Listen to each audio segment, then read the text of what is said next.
When a relationship ends, your brain processes the loss using the exact same neural pathways as physical pain.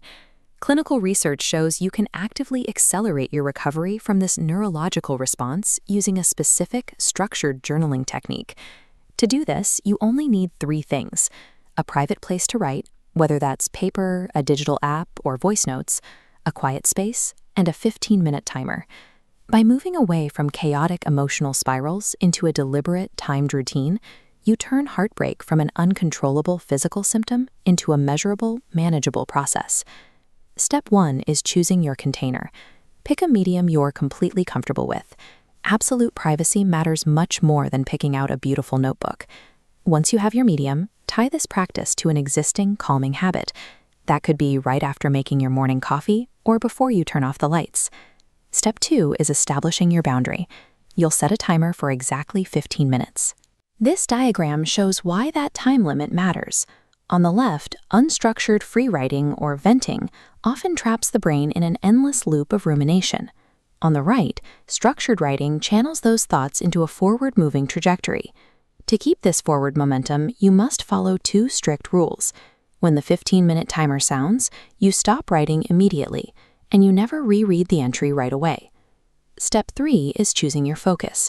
Breakup recovery is a sequence of distinct emotional phases, and each phase requires a different type of intervention. This timeline visualizes those 5 phases of recovery, starting with the raw aftermath, moving through reflecting, processing grief, rediscovering yourself, and finally, moving forward. If you look at phase 1, the focus is entirely on acute physical sensations. A prompt for this stage is, what does the loss feel like in your body right now? Compare that to phase 4. Here, the prompts look inward, asking questions like, what parts of yourself did you mute during the relationship? Trying to answer a phase 4 question during phase 1 forces you to search for silver linings too early, which leads to frustration.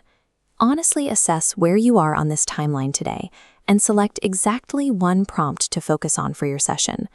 Matching your prompt to your actual emotional state prevents you from feeling overwhelmed, and it ensures your writing produces genuine cognitive processing. Step 4 is execution. Start your 15-minute timer and look exclusively at your chosen prompt. As you write, you must use the facts plus feelings formula, known as the Pennebaker protocol. Look at this note interface. First, establish the objective truth of an event. Writing, "We broke up on Tuesday," grounds you in a concrete fact. Then, you link that fact directly to your subjective emotional response. Adding, "and I felt completely abandoned and terrified," completes the formula. If your mind wanders into generalized anger or spirals about the past, gently but forcefully redirect your focus back to answering your single chosen prompt. This protocol forces your brain to organize chaotic trauma into a coherent narrative. Doing this consistently directly reduces emotional intrusion over time. The moment your 15-minute timer expires, all writing must cease instantly, even if you are in the middle of a sentence. Close the journal and walk away without reviewing a single word you just wrote. Repeat this exact exercise, 15 minutes, 1 prompt, facts plus feelings, for the next 3 to 4 consecutive days. By committing to this contained, structured practice, you stop simply surviving the heartbreak. You take control, and you begin actively engineering your psychological recovery.